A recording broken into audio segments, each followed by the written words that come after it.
What hidden costs should residents expect, like higher prices for imported goods and shipping fees? Do you want to start on your side, Guy? So Yeah. we're in the middle of the Pacific. You have to be creative with um, how you shop. We do have Costco's here. There are places where you are going to save money. We also have access on the Big Island to some very good farms, not huge industrial farms or commercial farms, but smaller family-owned farms where they grow some of the best lettuce, tomatoes, strawberries, corn. So farmers markets are quite popular here, and there are events on the Big Island. They're good social events, as well as being able to pick up things for less money. But yeah, I mean, shipping these, ship a car in, whatever, people find that if you buy a car from Oahu and ship it to the Big Island, it may be cheaper than just buying a car on the Big Island. So there's various things that affect these costs. Yeah, I'd say utilities are one of the hidden costs that people don't realize when they move here. So our electric is significantly, or electric cost is significantly more than what it is on the mainland. Water's not too bad on Oahu. So, and I can't remember, because I started off on the Big Island, but I can't remember how much sewer, like city sewer, you guys have. Is it just Kona and Hilo maybe? Because here on Oahu, majority of the island is city sewer, and city sewer is 75-80% of our water bill. And so therefore that water costs your minimum, I think, $90 a month just from a bare basic minimum water charge. And so the utility costs for residents is one that's usually a hidden cost for people. Sometimes they're not aware of that, the high electricity costs in particular, and some of the other components that come with it. Grocery and dining, I would say, would be one, because like you said, shipping costs in to get perishable goods in, they expire quickly, so you got to get them here quickly. And in doing so, our costs are raised. Yeah, there's some kind of Korean dish. I don't know the name of it, but they serve it with an egg in it or something. And now a restaurant is actually charging you extra to put an egg in it. So I mean yeah, I mean whatever. But that's part of what happens. Now, utility wise, on the Big Island, there are a number of areas where people live off the grid. They have catchment water. They have generators, which obviously need to be run by fuel. But, there are people that make that choice. You can actually do that here. You can buy a acre or two of lava, basically. Some of those places are located in Lava Zone 1, which is the most dangerous, which is why you can get land for relatively cheap. It's also difficult to insure some of those places, but no insurance. Yeah, there are options. If you want to use photovoltaic or go off the grid, you can do that in certain areas. Yeah. So, I mean, one of the things, so I realized this, my first development project here, when I was actually not in a city sewer component, and we had to do septic, and I built the homes, and we did stolons, basically plugs. Let's just call it plugs for grass. And I was going to have to water 5 times a day. And I went, oh my God, my water bill is going to be like $1,000 a month. And I got it, and it was $30. And I went, what the heck is going on? And that's when I realized the sewer component on my water bill. And I looked at it, and I'm like, wow, we were watering 5 times a day. My water bill's only $30. Why is that? And I compared it to my other, and went, oh my God, the sewer. And so you guys are not, most of the Big Island is not on city sewer. So either dealing with cesspool or septic typically, which means you don't have that wastewater component. You're only paying for the actual water. And if you're in catchment, like in Puna or Volcano in particular, right. You're not even paying for water at that point. Right. And however, when you get to the residential areas, it can be municipal water or county water, if you will. Well, the water, a lot of places like Waialae Village has a private water system. Some of the hotels near here, they run on, they they Wells.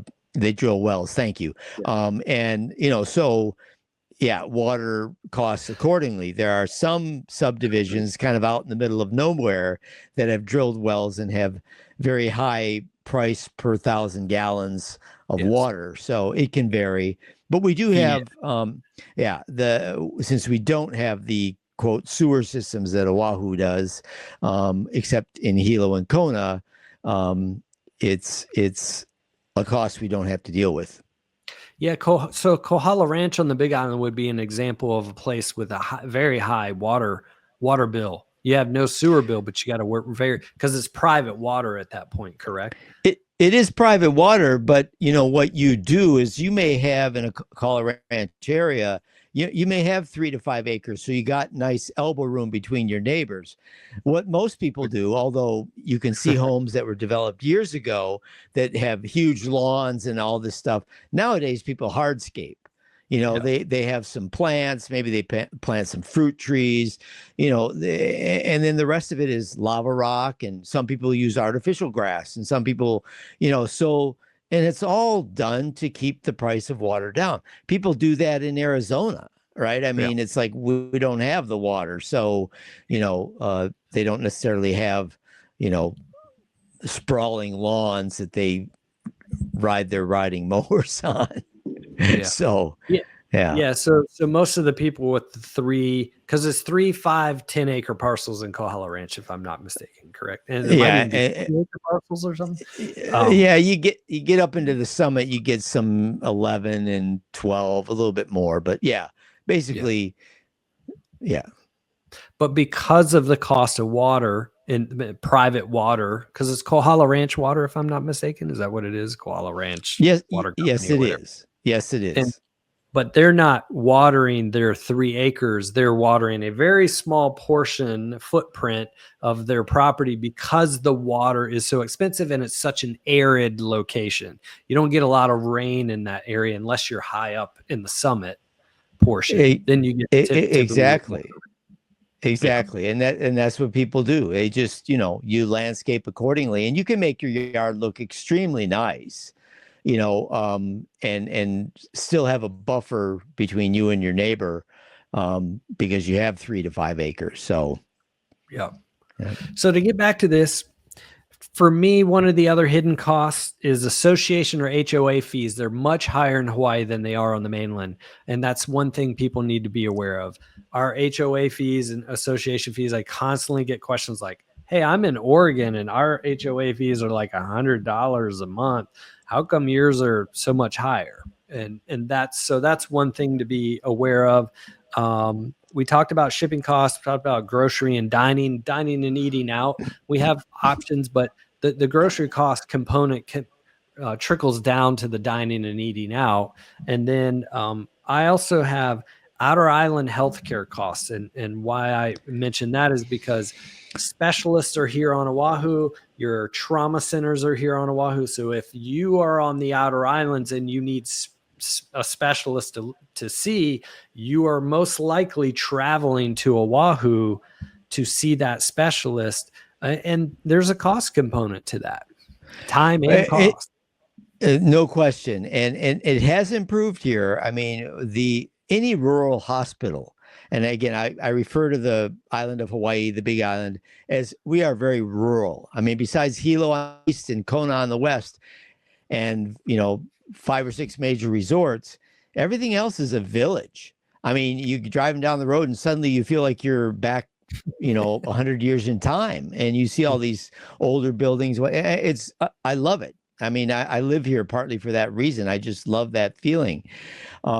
But the rural hospital anywhere in the United States, usually the only way they can survive is to eventually tie up with larger hospitals out of the cities, so that they can either send people to the city, or an expert may, in their particular medical field, may spend a day or two coming from Oahu over to the Big Island a month to see their patients. So that's possible as well, and that's gotten better. But there are still situations where people who maybe are in an accident or have something more severe need to be need to be medevac to Oahu Oh for yeah, I've better care. had plenty of friends from the Big Island that have come, needed to stay a night over here because they're seeing some kind of specialist doctor. They're traveling over, spend the night, and go see Right. the doctor, and then travel out the next day. But that is a component to be aware of, and so yeah. Yeah, and it's a question people always ask about that. Well, how's the medical care here? And again, I say it's definitely improved, and there is now talk and plans of a hospital being built close to Costco in Kona. That's Oh, wow. probably 5 years down the road, but geographically kind of hard for me to explain. But the town of Kona on the west side, its hospital is probably 15 miles south of Kona. And basically, to get there, you have to travel on a 2-lane road, 1 lane each way. And so it's long overdue, but hopefully we'll have a hospital inside of the town of Kona within, 3 to 5 years. Yeah, for us, I mean, we have it all over here, and it's all within Yeah. close proximity. So Yeah, I mean, Oahu is where Queens it's at Medical. from a medical care. Yeah. Yeah, well, Queens Medical Center is like a city. I mean, it's huge. Yeah. Yeah. And again, Very close. yeah.